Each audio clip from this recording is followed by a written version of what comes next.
guys, welcome back to my channel. It's your girl Natasha B, and I'm back with another video.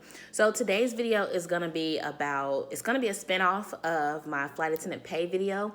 So you guys know that I can drop days and things like that. So I want to show you guys exactly how much you can make and how much you lose as far as pay when you decide to drop days and things like that. So let's just get right into the video. Okay, so as I told you guys before, in December, I dropped a bunch of days because, of course, it's the holidays. And thank God I did, because of everything that was going on with my grandmother. Literally, the days that I dropped came just in time for me to go home. So everything just really, really worked out well for me. Okay, so for the month of December, our December schedule started on the 30th of November, and it ran until the 29th of December. So I was off the 30th of November, and I was off the 1st and the 2nd. Okay, so the 3rd, I ended up taking a DATV. So a DATV is called a day at a time vacation. So these are something that we just got back in September time. Yeah, if I'm not mistaken, we got 10 of them. I'll correct myself on the screen. But yeah, so I had already used 3 in October because a particular weekend that we had my dad's surprise party, for some reason I couldn't really get those days off. So what I did was I just put in a DATV instead of trying to move the days, because I couldn't move the days. So, and that's how I was able to be off for that weekend. Okay, so with a day at a time vacation, you get paid for those days, but you don't work. So on the 3rd, on the 3rd of December, I used this day. And I used the DATV particularly because I figured on the 2nd, there may be issues with like flights and things like that. And I didn't want to get caught up in any of that. So I decided to just drop the 3rd so that I could just fly in to base on the 3rd and have no problems. And that's exactly what happened. It was a shit show on the 2nd of December, and then on the 3rd of December, everything had died down, so the flights were perfectly fine for me just to get straight there with no problems. Okay, so back on the 3rd, so I got paid 3 hours and 15 minutes just for dropping that day. So after that, I worked the 4th through the 9th, and I was already off on the 10th. And then I just dropped like a bunch of days after the 10th. So like I told you guys, if you've watched my vlogs, and in the vlog, you'll see that they didn't use me on the 8th, and then they called me on the 8th to release me for the 9th, and I was already off for the 10th. So I just decided to go ahead and go home instead of being on for the next 2 days I was technically supposed to be on. So in order for me to drop those 2 extra days I was supposed to be on, I wanted to still get paid for them, so I used a DATV again. So I used it for the 11th and the 12th, and for both of those days. On here, it's not showing a payment for the 11th, but it's showing a payment for the 12th. So on the 12th, I got paid 3 hours and 15 minutes again. So each day at a time vacation is worth 3 hours and 15 minutes. So I need to call them about that 11th. Yeah, I need my money. So I blocked all of my original off days in December. I blocked all of them for the end of the month because I was already off on Christmas and the day after Christmas. So I just blocked my days around those days so that I could be off the end of December. So for the first part of December, it's just going to be a lot of the drops that I put in. Okay, so starting on the 13th, I put in a PTO. So a PTO is personal time off, and those you don't get paid for. So the thing with PTOs is that you're limited on how many that you have. Just like the DATVs, you're limited on how many you get per year. So with the DATVs, like I said, you get like 10 of those a year. And then with the PTOs, you get 8 of those a year. So I didn't really use any PTOs, and I just decided to use those in December because they don't roll over for the next year. So I was like, well, why not go ahead and use them for the holidays? So I put in a PTO for the 13th, the 14th, and the 15th. And then I was already off on the 16th. And then I put in another PTO for the 17th and the 18th. And then on the 19th and the 20th, I put in a DATV for both of those, and I got paid a total of 6 hours and 30 minutes for those. Okay, so on the 21st, it doesn't say what I put in here, actually. I'm glad I'm going over this with y'all because I did not go back and look at this. So on the 21st, it just has like no, it doesn't have anything there. But I know I didn't work that day. And that was the day I had an issue with like trying to get off. For some reason, that was like the only day they wouldn't approve like a DATV, a PTO, like nothing. And I can't remember exactly what I put on that day. And for some reason, I can't go back to the actual calendar to go backwards in the calendar. So I have to keep using the master schedule.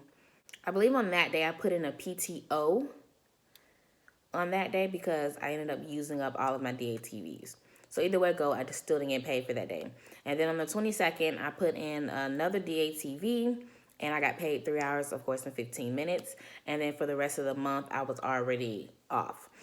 So now, let me explain to you a little bit more about the PTOs. So with the PTOs, contractually, they have to approve a certain percentage of the PTOs every single day. So I can't remember, I want to say it's like 1 or 2% or something like that of the PTOs that are submitted. They have to approve those. Yeah, PTOs go by seniority. So whenever I submit a PTO, hopefully it's just not like a lot of people trying to submit a PTO at that particular time, and I can, get the day out. I haven't had any issues with when I submit a PTO not being able to get it,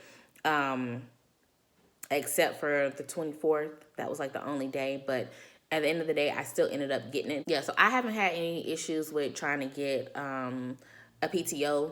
I mean, as far as like a PTO getting denied, yeah, I haven't really had any issues with it. But like I said, contractually, they do have to approve a certain percentage of them. And that one, it goes in seniority order. Now, with the DATVs, I'm not for sure contractually if they have to approve a certain amount every single day, but because those are new, so we're still trying to like learn those and kind of like figure those out. I figured it out some, but not completely, so I'll give you guys a whole rundown when I get like every single detail of the DATVs. But I do know for sure that with the DATVs, you can put those in early.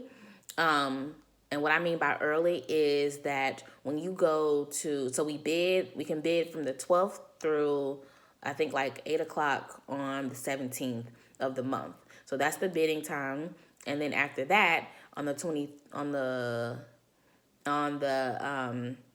23rd is the day that you can move your days around, trade, drop, do all that kind of good stuff. So, and for my base in particular, it's 9 a.m. Now, I know Newark is like 7 a.m. and like, so different bases have different times. So you have to be mindful of that. But for my particular base, Washington Dulles, bidding starts at 9 a.m. on the 23rd every single month, on time, every time.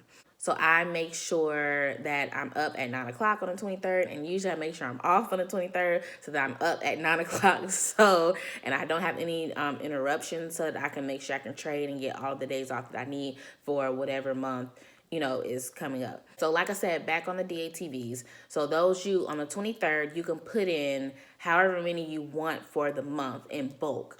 Now, usually day at a time vacation means that like the day prior is when you can put in your request to get a DATV. However, the only day that you can put in like DATVs like in a row, multiple, without having to do it a day at a time, is on the 23rd during the bidding hours or whatever. So usually, like I said, at 9 o'clock, after I trade all of my days around, whatever I can't get or can't move or whatever I'm having an issue with, I usually can go in and put like a DATV or something like that, and I put them in on multiple days in a row, and usually either by like the end of the day or the following day, they'll usually be approved, and then they'll be on my schedule, and I'm like, okay, I got it, now I'm off for those particular days. So that's usually how I like to do it. I don't like to wait to the last minute, because then it's just like, oh my God, are they gonna approve it? Are they not gonna approve it? I don't like having those issues. I like to know well in advance so that I can plan for whatever it is that I have scheduled for myself. All right. So now that you know what a DATV is, you know what a PTO is, since they were on my line for December, now let's get into the official pay, since I did drop those days, and some days I was paid for, and some days I was not paid for. And then, you know, very few days that month I actually worked. I think I only worked like 7 days in December or something. I don't know, it was something crazy, but I mean, hey, if I can do it, I'm gonna do it. So my credit for the entire month of December was only 24 hours and 51 minutes, right? So that was literally how many hours I technically had for the entire month of December. So you get your minimal guarantee of 78 hours per month. However, when you decide to drop days, that minimum guarantee drops 3 hours and 15 minutes. So per day, that's how much you have to subtract from your guarantee if you're going to drop one day. So I suggest, usually if you're dropping a day or something like that, do something that's going to make you some money, because you're not getting paid for that day. Okay, unless it's a DATV, you get paid for that day, but it's only a little bit. But every little bit helps. Okay, so for the total month's pay, it says that I got $1,243.65. Okay, so and that's not including my base pay, my added base pay. So for the added base pay, I got $28.32. And then for other pay, I got nothing. And then the reserve override pay was $80.17 for the month. So now, of course, we are going to add all of that up and see what the actual total was. Okay. All right. So for my calculations, I got a total of $1,352.14 for the month of December. Now, and then of course, you know, after all that, then taxes have to be taken out, all that kind of stuff. So, literally in my check, I think I deposited into my account, I got, $1,200. So yeah, so not too much was taken out of that check. But yeah, so that was the total amount that I got for the month of December after all of those drops. And so I worked 5 days for the entire month of December. And of those 5 days, I was sitting at home.